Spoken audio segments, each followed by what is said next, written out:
राजा बलि की कहानी कौन थे? राजा बलि, आइए जानते हैं कहानी में। राजा बल्ली के पिता कौन थे?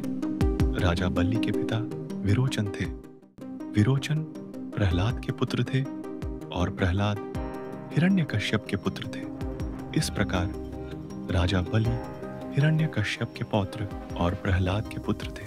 राजा बलि की कहानी बलि सप्तचिर जीवियों में से एक पुराण प्रसिद्ध विष्णु भक्त, दानवीर, महान योद्धा थे। विरोचन पुत्र असुरराज बलि सभी युद्ध कौशल में निपुण थे। नामक साम्राज्य के सम्राट थे जिसकी राजधानी महाबलीपुर थी।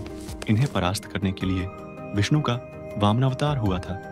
इसने असुर गुरु शुक्राचार्य की प्रेरणा से देवों को विजित कर स्वर्गलोक पर अधिकार कर लिया। समुद्र मंथन से प्राप्त रत्नों के लिए जब देवासुर संग्राम छिड़ा और असुरों एवं देवताओं के बीच युद्ध हुआ तो असुरों ने अपनी मायावी शक्तियों एवं का प्रयोग करके देवताओं को युद्ध में परास्त किया।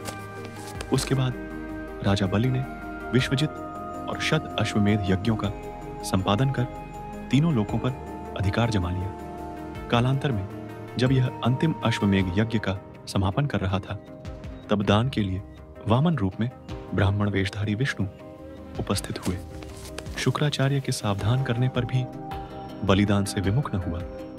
वामन ने 3 पग भूमिदान में मांगी और संकल्प पूरा होते ही विशाल रूप धारण कर प्रथम 2 पगों में पृथ्वी और स्वर्ग को नाप लिया। शेष दान के लिए बलि ने अपना मस्तक नपवा दिया।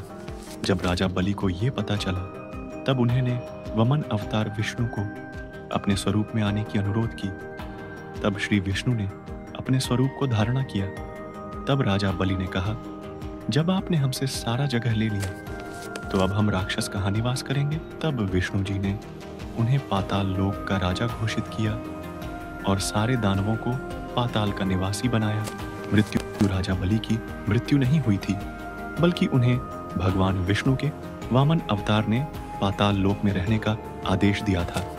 धार्मिक मान्यताओं के अनुसार वह आज भी पाताल लोक में निवास करते हैं और हर साल एक दिन अपनी प्रजा से मिलने धरती पर आते हैं। अब ये सब जानकारी पुराणों द्वारा ली गई है। ऐसे ही और धार्मिक जानकारी और कहानियों के लिए सब्सक्राइब करें हमारे चैनल कहानी को और कमेंट में अपना राय जरूर दें।